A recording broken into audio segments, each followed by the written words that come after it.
దానివల్ల బీపీ కానీ, షుగర్ కానీ, గుండె జబ్బులు కానీ, కీళ్ళ నొప్పులు కానీ, చర్మ వ్యాధులు కానీ, మీకు ఏ విధమైన కిడ్నీ జబ్బులు కానీ, లివర్ జబ్బులు కానీ ఏవీ రావు.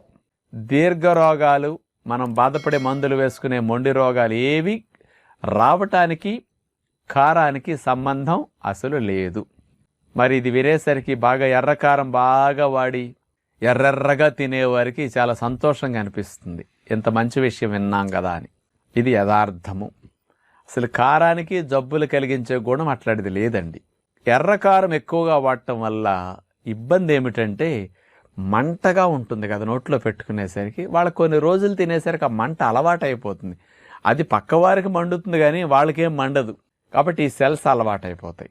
ఏదైనా ఎక్కువైతే తినేటప్పుడు కారానికి నోట్లో లాలాజలం వస్తుంది, కొంచెం కళ్ళమ్మట నీళ్లు, ముక్కమ్మట నీళ్లు కారితే తప్ప ఏ విధమైన నష్టం ఉండదు. ఈ కారం ఒక